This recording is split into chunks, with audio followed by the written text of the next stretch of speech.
We're getting a lot of questions on our Instagram and our YouTube channel about drones. When can you fly them? Where can you fly them? What are the laws regarding drones? Honestly, this is a new topic, so we came here to Miami-Dade College Aviation School to answer some of your questions and learn ourselves too. So let's get started.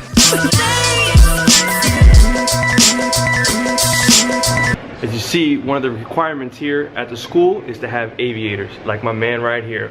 Boom. Got him. So here with Sgt.Diaz. Sgt.Diaz, tell me what you are. Pilot and drone instructor. How you doing? Hi, you doing all right? Good. How are you? All right. But we designed the course, and primarily the course is a couple sessions on pure lecture, and then we're going to basically go next door to the museum. We're going to clean out the hangar, and we're going to have flying practicing. We're going to have obstacle courses and training, so they actually get the drones and they actually learn how to fly them.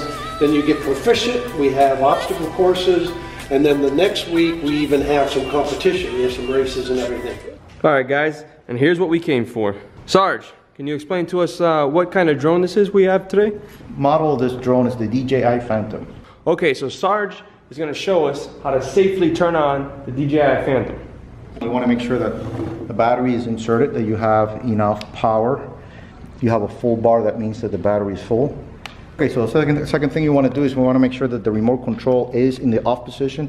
You do want to check the battery power to make sure that you have enough battery in the remote control system. So in this case, we're going to turn the remote control system off, and then we're going to come over here and then turn on the drone itself. Okay? That moment it should indicate that it's on. You need to calibrate the drone. So what is that? How many times did you do that there? Yeah, it's going to be 6 times. Okay. Okay, until it stops. Okay, at this point, now we're going through the calibration.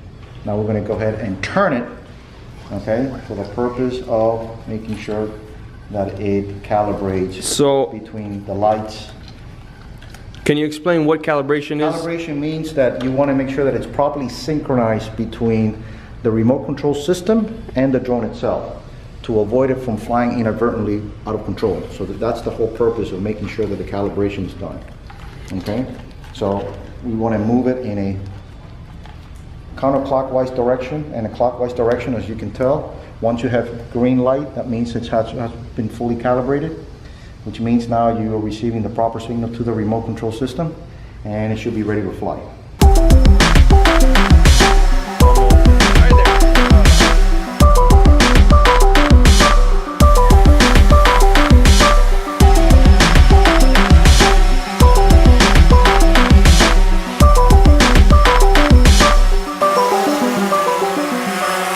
What you're looking at is the GoPro camera that's mounted onto the Phantom. It's using a gimbal to keep it steady, so when the drone moves, it keeps a steady shot. I'm filming you, filming me. Filming you, filming me. All right, so let's get into the questions that we have. Why the buzzkill? A lot of guys buy drones, and now there's rules and regulations popping up that are preventing them from flying them freely. So, well, the whole issue is right now the safety, security, and the privacy is that drones are being sold in mass production. There's a lot of popularity. People are buying drones all over the world. Therefore, the Federal Aviation Administration has proposed regulations in order for the operator to fly within those safety limits. So, coming from a pilot's point of view, a pilot instructor, flight instructor,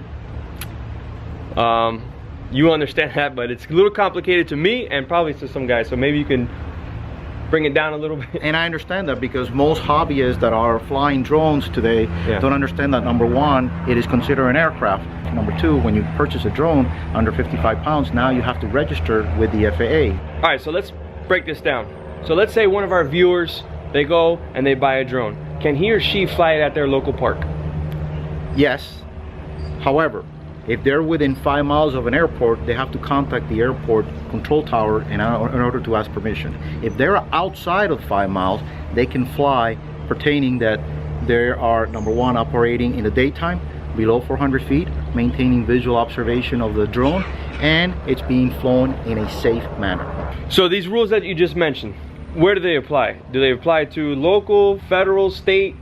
Okay, these are federal rules that apply to the entire United States. So these rules and regulations are for the hobbyists, correct? That is correct. Okay, can you explain real quick what makes you a hobbyist? A hobbyist is somebody who does not have a pilot license. Okay. Who wants to just fly their drone for pleasure. So to all my fellow vloggers out there, let's just say I'm a vlogger, I put up a video on YouTube, and now my video is making money. Does that consider me a hobbyist? No, it's not. That applies to a commercial, which means now you have to petition the FAA for a commercial operator license, which in this case will be a 333 exemption under the proposed rule.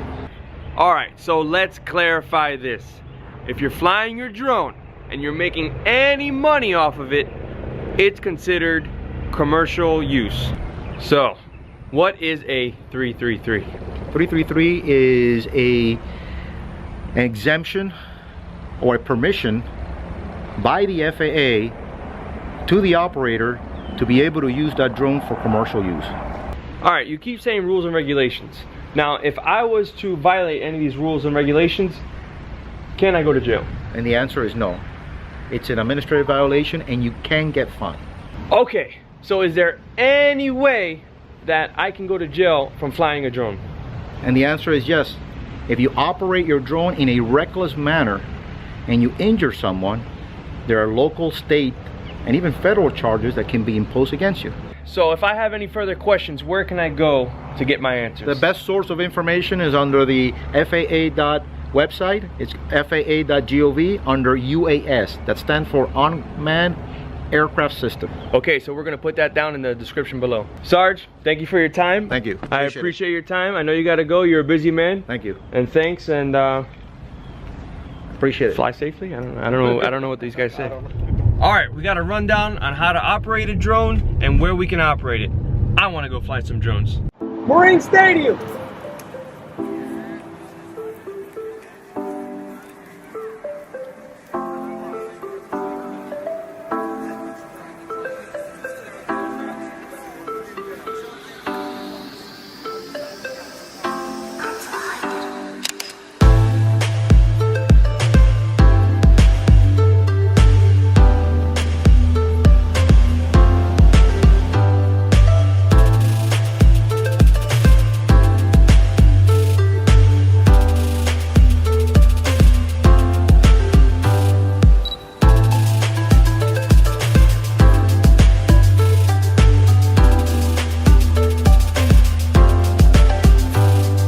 We're in Key Biscayne. Key Biscayne is just outside the 5-mile radius from the airport. Guys, if you're in the city of Miami, you're pretty much in the 5-mile radius of the airport. So when operating a drone, pretty much just use common sense. Don't fly it over schools, don't fly it over crowded areas, don't fly it over sporting events. If there's a crime scene or if there's something active scene going on, there's helicopters above, don't put your drone up. If there's a chance that you might hurt somebody over a large crowd, don't do it.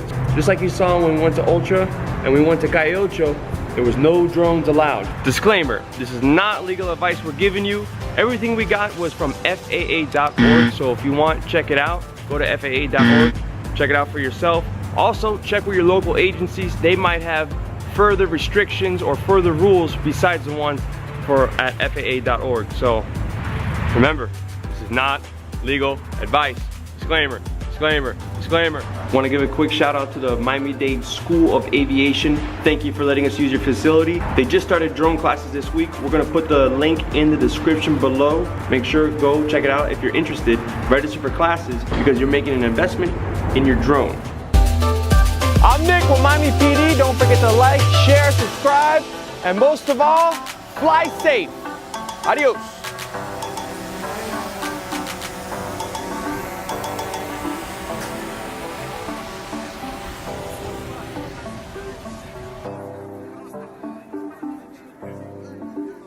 Fly.